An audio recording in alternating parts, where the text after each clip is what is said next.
Leader of the indigenous people of Biafra, Nnamudi Kanu, pleaded not guilty to the 7-count amended charge preferred against him by the federal government.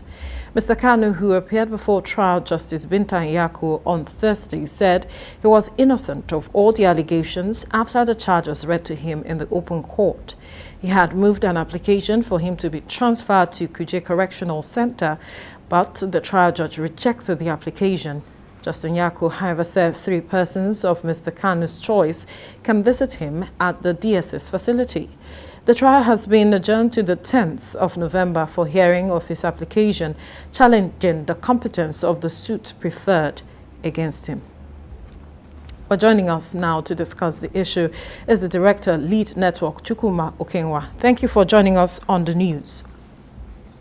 Yeah, thank you so much.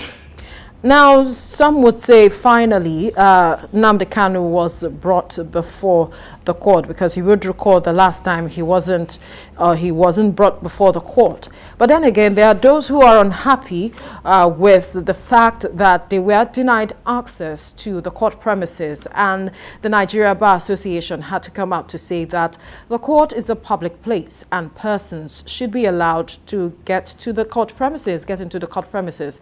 I wonder what your impressions are of yesterday's proceedings.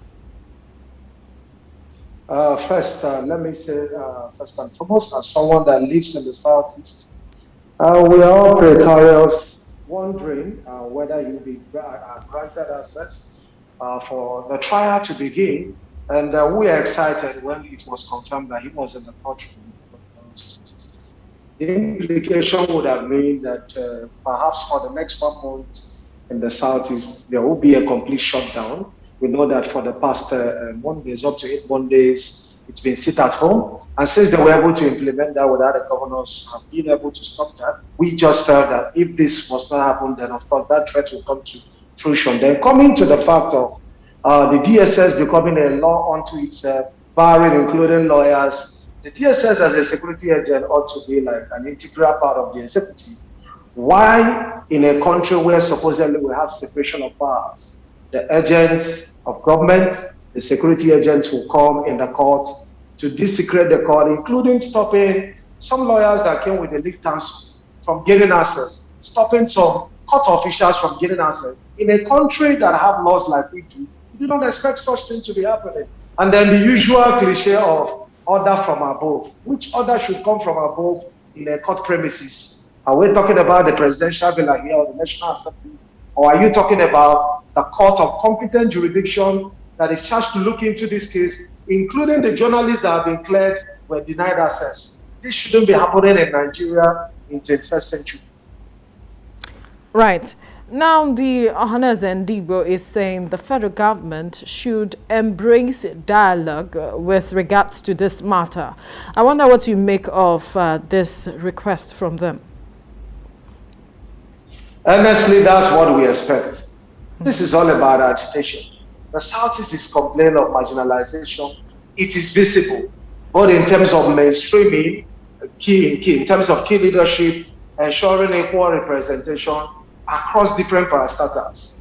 In uttermost disregard for the federal character, we've seen that, and we are not satisfied with that. Just before the ban on the open grazing, of course, implementation has also been an issue. Because sometimes when the governors reach out to the police force, maybe in uttermost disregard for those extant laws, you don't see the quick response you need to ensure that now that the open grazing has been banned, but of course implementation follows pari passu.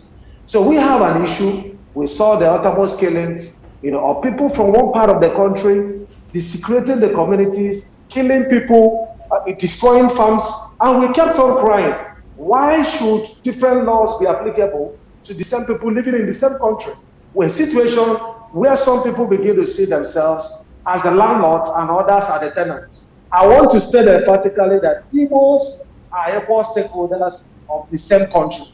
We were not invited to join Nigeria at a particular point. We are part of the founders of this great nation and should be treated with that same respect.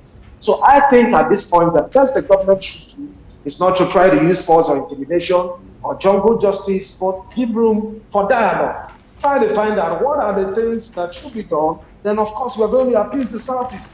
Because what we are talking about here is beyond an individual. It is beyond Nnamdi Kanu. He was able to cash into the minds of the Southeast because he was speaking to issues that affect the average Igbo man. All right, we have to leave the conversation here now. Lead Network, Director, Lead Network, Chukwuma Okenwa. Thank you so much for your time on the news. Yeah, thank you.